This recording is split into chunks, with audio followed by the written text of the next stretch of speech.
पंचसूत्र ग्रंथ में अरिहंत परमात्मा के 4 विशेषणों की बात बहुत ही सुंदर तरीके से बताई गई है।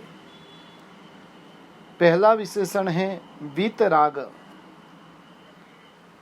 जिनके भीतर में से राग और द्वेष चले गए हैं वे वितराग होते हैं। राग यानी आत्मा में आसक्ति के परिणाम जगाने वाला मोहनीय कर्म और आत्मा में अप्रीति कराने वाला कर्म यानी द्वेष। मिथ्या ज्ञान के परिणाम जगाने वाला कर्म वह मोह है। रागादि यानी राग, द्वेष और मोह जिनके समाप्त हो गए वे वितराग कहे जाते हैं। जो मोह को आत्मा में दबाकर कर्मोदय को रोक कर रखते हैं वे उपशांत मोह वितराग होते हैं, और जिन्होंने राग, द्वेष और मोह को पूर्ण रूप से क्षय कर दिया है वह क्षीण मोही वितराग होते हैं। यहाँ पर जो वितराग विशेषण दिया गया है वह क्षीण मोही हमें समझना है। दूसरा विशेषण परमात्मा को दिया गया है सर्वज्ञ। भूतकाल, भविष्यकाल और वर्तमान काल के सभी द्रव्य और सभी पर्यायों को जो जानते हैं, देखते हैं, उन्हें सर्वज्ञ कहते हैं। जो 3 लोक और तीनों काल की किसी भी वस्तु पदार्थ से अपरिचित नहीं है, वे सब कुछ जानते हैं, उन्हें देखते हैं। हर जीव के अनंत भव चलचित्र की तरह स्पष्ट रूप से दिखाई देते हैं। निमित्त शास्त्रादि के आधार पर त्रिकालवेता भी व्यवहार में सर्वज्ञ कहे जाते हैं, परंतु वे सरागी होते हैं। इसलिए सर्वज्ञ के साथ वितराग विशेषण रखा गया है। सर्वज्ञता प्राप्त करने के लिए उत्तम से उत्तम साधना करनी पड़ती है।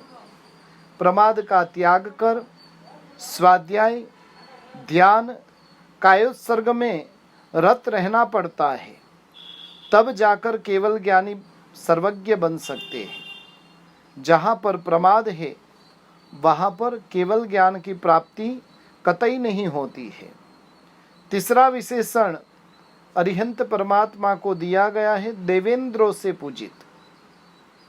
वितराग एवं सर्वज्ञ तो सामान्य केवल ज्ञानी भी होते हैं। सर्वज्ञ 2 प्रकार के होते हैं, तीर्थंकर सर्वज्ञ और सामान्य केवल ज्ञानी सर्वज्ञ। तीर्थंकर देवों का विशिष्ट कोटि का पुण्य होता है। तीर्थंकर परमात्मा को केवल ज्ञान प्रकट होती ही देवता संवत्सरण की रचना करते हैं। जो अरिहंत परमात्मा अष्ट प्रातिहार्य से सुशोभित होते हैं। परमात्मा को बैठने के लिए सिंहासन रत्न जड़ित सुवर्ण से युक्त होता है। मस्तक के पीछे आभा मंडल होता है। परमात्मा की देह से 12 गुना ऊंचा अशोक वृक्ष भी उनके पीछे होता है। मस्तक के ऊपर 3 छत्र होते हैं।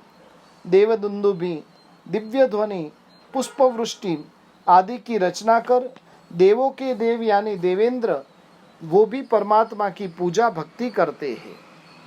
ऐसे विशेषण से युक्त अरिहंत परमात्मा है। कम से कम अरिहंत परमात्मा की सेवा के अंदर करोड़ों देवी देवता होते हैं। चौथा विशेषण अरिहंत प्रभु को दिया गया है यथास्थित वस्तुवादी। परम सत्य यानी यथार्थ को कहने वाले ऐसे अरिहंत परमात्मा होते हैं।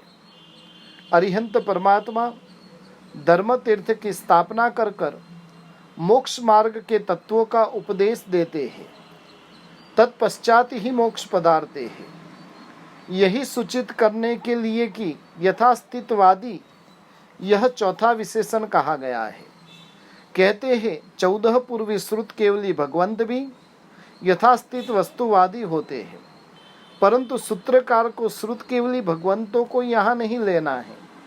पूर्व के 3 विशेषणों को जोड़कर यहाँ यथास्थित वस्तुवादी श्री जिनेश्वर देव को ही लिया गया है।